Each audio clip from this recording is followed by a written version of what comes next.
자, 우리 옆에 분들 우리 새해 인사 함께 나누겠습니다. 이렇게 인사합시다.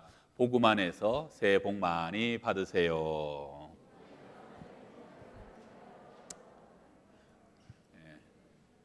또 하나님의 은혜와 건강과 평강이 한 해 동안 여러분의 가정 위에 늘 함께 하시기를 축원합니다. 오늘 말씀 주제 한번 따라해 봅시다. 다시 복음으로. 지난 주일 오후 성탄 주에 찬양 축제에 함께 했죠. 참 어려운 중에도 가지게 됐는데 굉장히 또 특별하고 오히려 이전보다 더 풍성하고 더 잘 준비된 순서를 우리가 함께 축제로 가지게 됐습니다. 청년부들이 많이 수고했는데 나가면서 가정별로 이렇게 선물을 하나씩 드렸죠. 뭘 받았죠? 옛날 과자를 선물로 드렸습니다. 이 과자라는 게 어릴 적에 받아도 기분이 좋은데 어른이 돼서 받아도 기분이 좋습니다. 여러분, 지금 시중에서 판매되는 과자 중에 제일 오래된 5가지가 있는데 혹시 뭐가 들어갈지 짐작되셔요? 예. 5번째, 조리퐁이랍니다. 조리퐁. 72년도. 그 다음에 또 꿀꽈배기도 72년도 4번째. 그리고 3번째는요, 오래된 거는 새우깡. 새우깡은 71년도. 그리고 2번째로 오래된 거 산도입니다. 산도가 처음에는 네모로 나왔다가 지금 동그란데 산도가 56년도에 나왔답니다. 이런 거 좋아하시네요. 그러면 대망의 제일 오래된 건 뭘까요? 영양갱이에요. 영양갱은 조금 아시더라고요. 영양갱은 일제시대부터 나와가지고 일본 도망가고 난 뒤에 계속 생산해서 영양갱은 45년부터 혜태가 만들어 왔다고 합니다. 우리 교회 주변에 제과점들 많은데 여러분, 근데 이렇게 오랜 기간 동안 거의 뭐 50년, 70년, 80년 어떻게 그 수많은 과자들이 나왔다가 다 없어졌는데 한결같이 줄기차게 이 과자들이 살아남은 그 이유가 뭔지 아십니까? 그 이유가요, 찾는 사람이 있었으랍니다. 계속 사주는 사람이 있어서 공장에서는 생산하게 됐다는 것이죠. 여러분, 우리 인생에서 주님 오실 때까지 필요하고 이어지고 모든 영혼이 기갈하고 메마른 게 뭐냐면 그것이 바로 복음입니다. 복음. 믿으십니까? 그래서 오늘 우리 교회의 올해 주제는 다시 복음으로입니다. 요즘 코로나19가 3년째 맹위를 떨치고 있어요. 수그러지지 않는 것 같습니다. 그 사이에 2년 동안 영적인 것이 참 많이 위축되고 또 위축됐죠. 저는 그러나 이러한 시대일수록 여전히 만물을 살리고 새롭게 하는 것, 여전히 만인을 구원하고 회복케 하고 자유케 하는 것은 복음이라고 믿습니다. 복음 가운데 일어나서 여전히 이 위축된 모든 것들이 다시 한번 자유함과 부흥을 경험하는 그러한 한 해가 되었으면 참 좋겠습니다. 할렐루야. 우리 3가지인데요. 첫 번째 한번 따라 합시다. 부끄러워하지 않는 복음으로. 여러분 일생에 있어서도 참 부끄러운 적이 있으셨죠? 어떤 사람은 부끄러워야 될 때 부끄러운 줄 모르는 사람도 있고, 그리고 사실은 그렇게 부끄러운 거 아닌데 부끄러워하는 사람이 있는 것 같기도 합니다. 제가 군대 갈 때요, 어딥니까? 보충대에 갔더니 부모님들과 웅성웅성하다가 마이크로 이제 입대하시는 친구들은 전부 다 내려오시라고 운동장으로 다 소집을 해요. 그리고 앞에서 부모님들에게 막 이런저런 얘기를 하면서 우리가 잘 돌볼 것이며 군대가 그렇게 힘들지 않을 것이고 가혹행위가 없을 것이고 걱정하지 말라고. 그래갖고 이제 앞에 나온 친구들도 막 줄이 삐뚤삐뚤하니까 예 괜찮습니다. 자, 저를 따라가십시다. 하나 둘 하니까 아니야 엄마 갔다 올게 그러면서 다 손을 흔들고, 그리고 저기 가서 모퉁이를 꺾었죠. 그랬더니 갑자기 가더니 앞에 조교가 전부 다 제자리에 서도 그러더니 모자 쓴 놈들 나와. 그러고 거기서 모자 쓴 애들랑 머리를 박아 굴러하면서 그 뭐라 그러냐면 군인 된 게 창피하냐? 군인 된 게 창피하냐? 내가 니들한테 진짜 뭐가 창피한지 가르쳐 주겠어. 그러면서 얼마나 굴리는지. 여러분 사실 머리 깎은 것이 창피한 거 아니죠. 군인 된 것이 창피한 것이 아니죠. 근데 우리는 많은 경우에 혼동하는 것이 있습니다. 사울은요, 나사렛의 목수 아들이 그리스도라는 말에 그는 노가 뻗칩니다. 율법으로는 분명히 나무에 달려 죽은 사람은 저주받은 사람이라고 신명기에 기록되어 있는데 나무에 달려 죽은 사람이 메시아라고 부활했다라고. 외치고 다니는 일련의 사람들의 소리.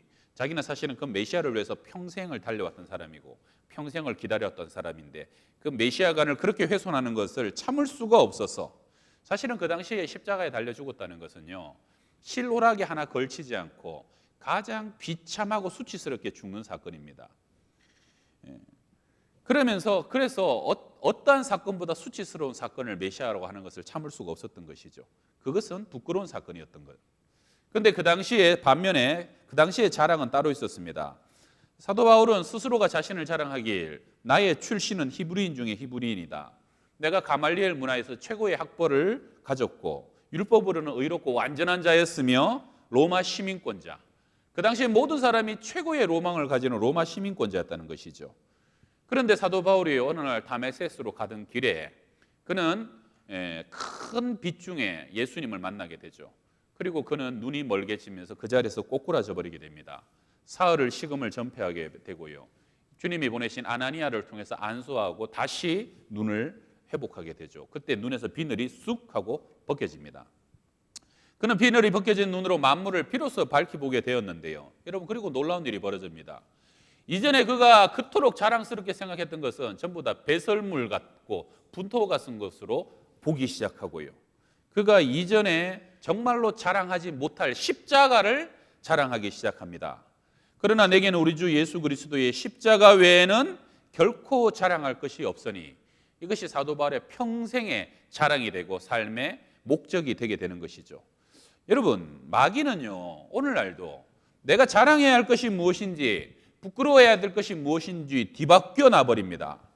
그래서 사실은 정말로 부끄러운 것인데 끝도 한도 없이 자랑하면서 떠벌리는 삶을 살게 하고요. 또 그것을 쫓아가는 삶을 살게 하고 정말로 자랑해야 될 것을 부끄러운 것인 양 여기게 만든다는 것입니다. 여러분, 우리가 하나님의 영광의 보좌 앞에 우리가 모두 서게 될 때, 그 심판대 앞에 서게 될 때 우리에게 정말로 부끄러운 것이 무엇이겠습니까? 첫 번째는 죄겠죠. 내 영혼이 죄로 얼룩지고 더러워진 그 영혼을 가지고 갔을 때, 그리고요, 우리의 모든 것을 다 벗어버리고 그분 앞에 정말로 벌거벗은 같이 섰을 때, 여러분, 우리 중에 그 속 사람이 얼마나 왜소하고 초라하고 정말로 해골처럼 비쓱 마른 것을 우리가 주님 앞에 내 모습을 발견하게 될 때, 그때 얼마나 그것이 바로 창피한 것이고 부끄러운 것이 되게 될 것입니다. 믿지 않는 사람들이요, 평생에 그 많은 것을 받았지만 나만을 위해서 시간과 정열과 에너지와 나의 은사와 물질들을 다 사용하다가 주님 나라에서 하나도 하나님의 영광과 하늘나라의 창고와 하늘 집을 위해서 하나도 예배하지 못한 채 결국은 지옥 깊은 구덩이에 빠져서 영원히 꺼지지 않는 불에서 고통당하면서 당하는 그 내 모습을 발견했을 때, 여러분, 부끄러움을 넘어서 그런 모습이야말로 이를 갈고 땅을 치고 통곡할 모습이 아니겠습니까? 여러분, 어떠세요? 지금 여러분 한 해를 살아오셨고 또 새로운 한 해를 맞이했는데 나는 지금처럼 살아도 내가 정말로 자랑스러운 것을 위하여 달려가는 인생이고 내가 지금처럼 살아도 하나님 앞에 부끄럽지 않은 삶이 될 것이다 라고 그렇게 자신할 수 있는 삶이 꼭 되시기를 바랍니다. 한국 드라마가 세계를 제패하는 것이 드문 일인데요, 작년에 넷플릭스에서 전 세계 190개국에서 봤다는 드라마 오징어 게임 아시죠? 여러분, 안타깝게도요, 전 세계인이 한국 드라마를 그렇게 주목해서 본 것이 처음인데 그 안에 예수 믿는 사람 2사람이 나오는데요, 굉장히 부정적인 이미지로 그려집니다. 한 사람은 244번 참가자 남자인데 본부는 아시겠지만 극 중에서요 매번 말끝마다 주님 주님하고 기도하고 그렇게 주기도문을 외면서 특별한 신앙인처럼 행동하지만 그러나 전혀 덕스럽지도 모범적이지도 인격적이지도 않습니다. 단적으로 징검다리 건너기 게임에서 앞사람을 밀어떨어 죽여요. 그래놓고 앞사람을 죽여놓고 자신은 살았다고, 자신은 살아남았다고 무릎 꿇고 감사합니다 하고 기도하는 모습을 거기에서 여과 없이 보여주죠. 그리고 그 다음에 한 사람은 이정재가 최우승자가 돼가지고 이게 눈을 가리고 손이 묶인 채 그래갖고 차에서 비가 억수로 오는 날 밖으로 내던져지죠. 입에는 그 상금 든 카드를 문 채. 그리고 바로 그 옆에 누가 있습니까? 예수 천당 불신지옥 외치는 그 장대 같은 빛 속에서도 전도하는 그 전도자 한 사람이 나옵니다. 그리고 이정재 씨에게 다가가죠. 그리고 그 사람의 안대를 벗겨줍니다. 그러니까 이정재가 그 정신없는 눈으로 이렇게 쳐다보죠. 이렇게 쳐다보면서 첫 마디가 뭡니까? 예수 믿으세요. 그래요. 여러분 사실은 지금 사람이 묶였어요. 지금 굉장히 고통 중에서 장대 같은 비가 내려요. 그러면 원래 상식적이면 뭐부터 해야 됩니까? 괜찮으세요? 어디 아프지 않으세요? 뭘 좀 도와드릴까요? 이렇게 해야 되잖아요. 그런데 그 드라마 속에 나오는 사람은 전혀 상식이 없어요. 정말로 고통당하는 사람이 가장 먼저 필요한 것이 무엇인가에 대해서 공감대가 이만큼도 없는 사람이, 그것이 바로 그렇게 열정적으로 전도하는 사람의 모습으로 세상에 비춰지고 있는 것은 아닌가. 저는 코로나 2년을 지나면서 드라마 속의 모습이 아니라 한국 교회와 예수 믿는 사람이 세상이 오히려 그렇게 비춰지고 이상한 사람으로 치부되고 마치 예수 믿고 교회 다니는 것이 무슨 독한 바이러스를 세상에 퍼뜨리는 사람처럼 만들어진 것 같아 참 마음이 상합니다. 물론 교회가 반성해야 될 것도 있고요, 믿는 사람이 스스로를 돌아봐야 될 부분도 분명히 있지만, 근데 여러분 가만히 생각해보면 세상의 모든 것은 과가 있으면 공이 있는데, 교회가 130, 40년 동안 정말로 이 사회를 위해서 많은 수고와 공로를 했는데 그 모든 것은 전부 다 숨겨지고 오히려 일부의 과만 확대되고 부각되는 것 같아서 참 안타깝다는 것이죠. 여러분, 근데 마귀는 시대가 혼탁하고 말세가 가까울수록 결국은 교묘하게 복음까지도 부끄러운 것인 양 몰아가는 것이 마귀의 강력한 전략이 될 것입니다. 한 집사님도 설날 가족 모임에 가가지고 친척을 전도한다고 동서 형님에게 형님도 이제 예수 믿고 구원 받으셔야죠 했더니 그 형님이 하는 말이, 동서 사는 것도 구질구질한데 동서나 먼저 잘 믿고 복 좀 받아야 되지 않겠어? 그렇게 대답을 하더라는 것이죠. 여러분, 그런 대화는 참 안타깝지만 그러나 우리가 착각해서는 안 되는 것이 있습니다. 내가 사는 형편이 어떠하든지, 세상에서의 내 지위와 위치가 어디에 있든지, 내 상황이 어떻든지, 그리고 실제로 내 믿음이 초라하다고 하더라도 우리 안에 있는 복음은 결코 부끄러운 것이 아니라는 겁니다. 그 복음은 결코 이 세상에서 부끄러이 여김을 받게 되어서는 안 된다는 것입니다. 여러분, 교회의 역사를 보십시오. 세계의 교회의 역사를 보십시오. 복음이 들어가는 곳에 하나님의 빛이 임하고 어둠이 떠나갑니다. 여러분, 우리나라도 복음이 전해 오면서 수백 년 동안 있던 사람 차별, 양반과 백성이 함께 예배드리고요, 흑인이 사람 대접받게 됐고, 여러분 모든 악습과 인습들이 사라지고 무너지고 귀신의 역사, 사단의 역사가 여러분 끊어지고 풀어진 것, 그것은 복음의 힘과 복음의 능력이었습니다. 교회사가 그런 것을 증거하고 있잖아요. 여러분, 혹시 오늘 여러분 중에도 내가 예수 믿는다는 것, 내가 교회 가고 내가 교회의 직분자라는 것, 예수님이 생명이시고 구원이시다, 그것을 담대하게 전하는데 혹시 내가 그것을 지금 내 마음속에 부끄럽게 생각하고 있지는 않는가? 내가 그런 말을 언젠가부터 1년, 2년 동안 전혀 입에 담고 살고 있지는 않은가? 저는 2022년도 새해를 맞이하면서 우리가 첫 번째로 먼저 회복해야 될 것은요, 복음을 부끄러워하지 않는 담대함과 확신이라고 믿습니다. 여러분, 이 담대함으로 다시 일어서는 저와 여러분 되시기를 축원합니다. 우리 두 번째 한번 따라합시다. 구원을 주시는 능력으로. 복음을 헬라어로 유앙겔리온이라고 합니다. 한번 따라 해볼까요? 유앙겔리온. 올해 많이 얘기하게 될 겁니다. 신약 성경에 113번이 나오는데 구약에는 없는 단어입니다. 근데 고대 근동 지역에서는요, 예수님 시대에는 이 단어를 듣기만 하면 그거하고 굉장히 익숙한 단어였어요. 이 유앙겔리온은 복음이라는 것은 로마 황제가 새로이 즉위할 때 모든 사람은 그 새로이 황제가 즉위하는 사건을 유앙겔리온, 복음이라고 들어서 익숙했습니다. 왜냐하면 황제가 새롭게 즉위하면요, 대사면이 이루어졌거든요. 감옥의 사람들이 풀려납니다. 억울하게 갇혔던 사람들이 신원되고 해방되었어요. 그리고 정말로 배고프고 가난하고 굶주린 사람들에게 로마 중앙정부가 그때만큼은 식량을 배급해서 모든 사람들이 배불리 먹을 수 있도록 은혜를 베풀었던 것입니다. 그래서 오늘 복음이 제일 먼저 기록된 마가복음이 1장 1절이 하나님의 아들 예수 그리스도 복음의 시작이라. 예수 그리스도를 통해서 이 유앙겔리온 복음이 이 땅 가운데 시작되고 있다는 건데, 이것은 무슨 뜻입니까? 죄의 감옥에 갇히고 인생의 감옥에 갇혔던 자들에게 참된 자유와 해방함이 선포되고 그 능력이 밀려오고 있다는 것이죠. 영혼이 공고하고 기갈에 죽어가던 이들이 복음으로 우리가 든든히 채워지는 역사, 그 복음으로 내 삶이 복음 이전과 이후가 완전히 달라지는 새로운 역사가 우리 안에 새겨지는 것, 그것이 복음의 능력이라는 겁니다. 여러분, 복음을 믿고 예수 믿고 구원받은 사람이, 복음 안에 가는 사람이 이전의 삶과 전혀 같을 수가 없는 겁니다. 여러분, 마치 내 아들이 여행을 간다고 비행기 타고 떠났는데 그 비행기가 사고가 터져갖고 전원이 다 사망했어요. 그 소식을 전해 듣고 얼마나 슬픔과 탄식과 통공 속에 장례식장을 차려서 억장이 무너지고 있는데 며칠 뒤에 다른 소식이 들려요. 아이가 다른 비행기를 탔다는 겁니다. 그래서 내 아이가 멀쩡히 살아서 여전히 여행을 다니고 건강하다는 겁니다. 여러분, 부모님이 그런 소식을 전해 들었을 때 그 소식을 전해 듣기 전과 후가 같을 수 있습니까? 기뻐서 눈물을 흘릴 일이 아닙니까? 여러분, 일어나서 뛰며 춤을 출 일 아닙니까? 하나님의 복음이 바로 우리의 삶을 그렇게 만들었다는 것입니다. 그것이 강력한 복음이라는 것이. 헬라어로 오늘 본문의 능력을 듀나미스라고 합니다. 듀나미스. 여기서 이제 다이너마이트라는 단어가 파생되게 되는데요. 복음은 모든 죄와 악을 부서뜨리고 우리를 구원하는 우리의 인생의 폭탄이라 하는 것을 의미합니다. 사도 바울 시대는요, 로마 황제는 신으로 숭배받았고 로마는 영원히 세배를 지배할 능력인 것처럼 자만했습니다. 그런데 사도 바울이 그 로마에 편지하는 것이에요.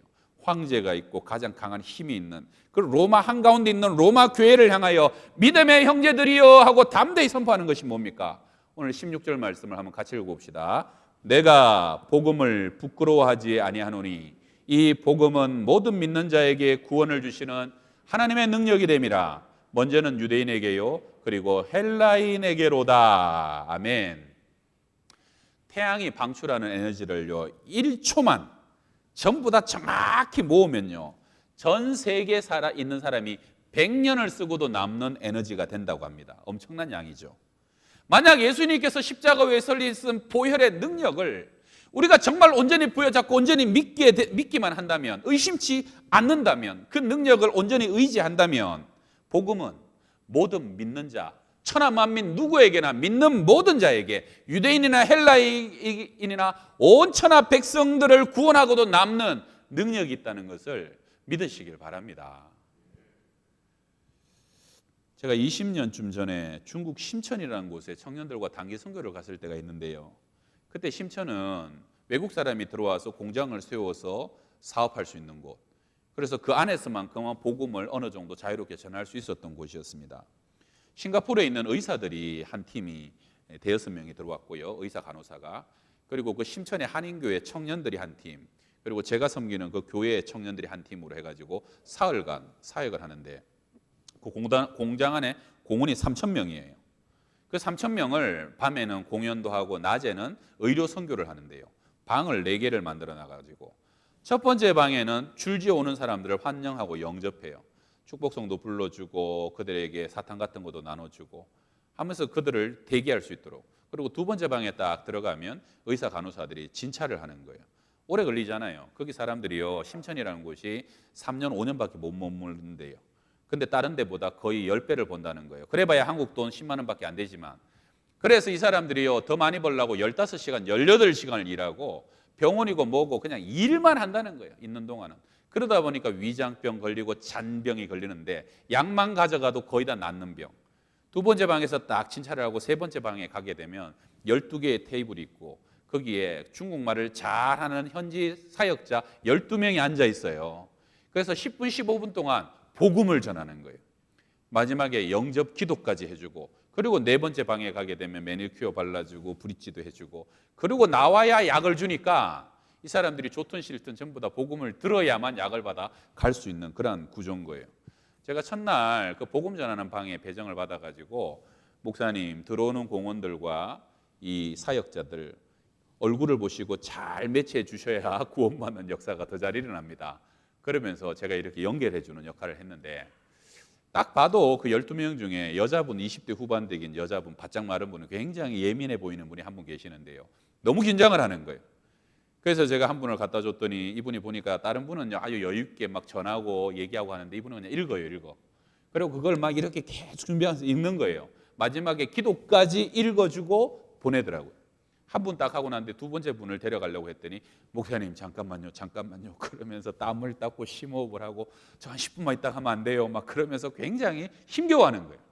그래서 제가 저분 저 사흘 동안 저렇게 복음 전할 수 있겠나 걱정을 했는데, 그러다가 한두 시간 하고 난 뒤에 저쪽에 첫 번째 방에 기타 치는 사람이 필요하다고 저쪽 오라 그래서 제가 그 다음에 기타 치는 방에 가서 사흘을 봉사하는 바람에 그 방은 더 이상 못 갔죠. 그리고 사흘 동안 사역이 다 끝났어요. 진짜 3,000명에 복음을 전하고 약을 주고, 그리고 이제 우리 사역했던 사람들끼리 모여서 간증을 하고 서로 위로를 하는데, 그런데 그날 그 자매가 자기가 간증을 하겠다고 앞에 자원에서 나왔어요. 제가 궁금하더라고. 저 자매가 무슨 말을 할까? 그 자매 말이 이래요. 자기는 예수 믿은 지 오래 안 됐대요.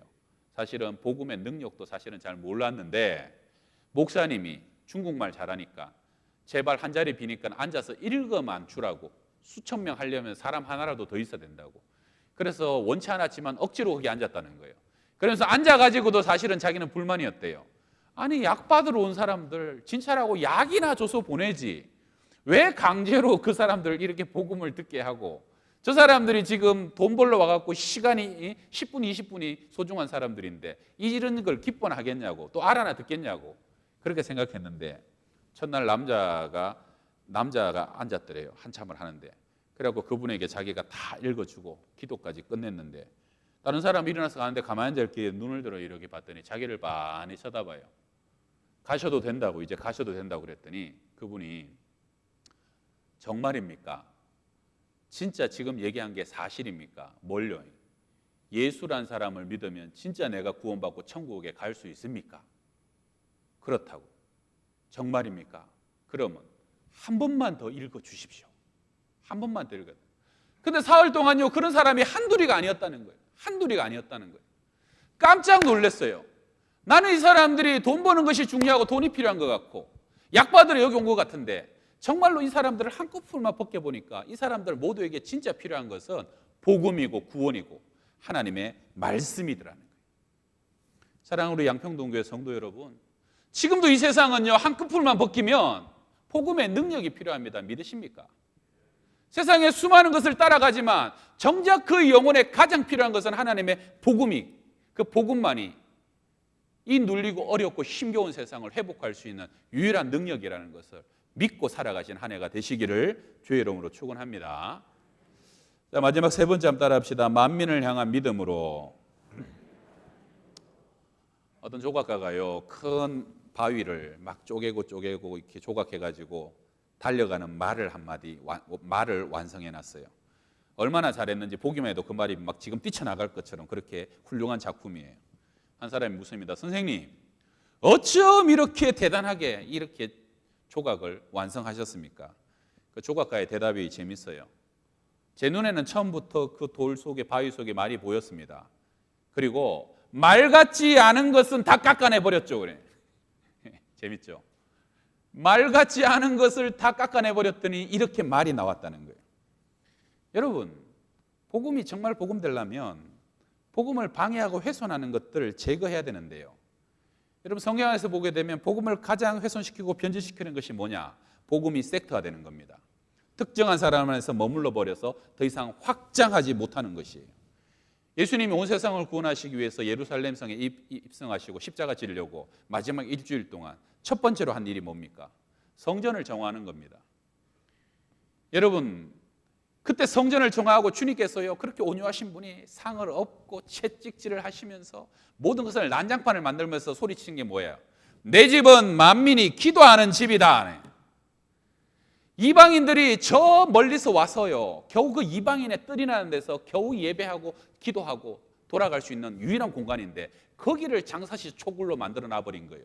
대제사장과 장사층들이 결탁하여서 그 장소를 없애버리고 주님은요 그때 공생애 중에 최고 경로하시죠.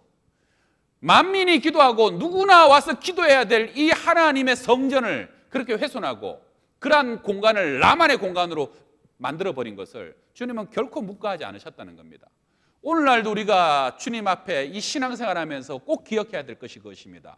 어느 순간 우리의 신앙과 믿음이 우리만의 리그가 되고 우리만의 모임이 되고 우리끼리 조싸우니 주님은 그런 교회는 뒤집어 엎어버릴 수 있다는 것이죠.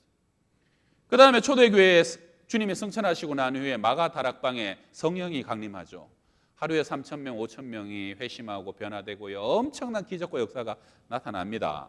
그래서 수많은 사람이 그 교회로 몰려들었는데 어느 순간 그 교회에 핍박이 일어나면서요. 완전히 교회가 쪼개져 갖고 얼음 파편 튀기듯이 쫙 사방으로 번져갑니다. 무엇이 잘못됐을까요?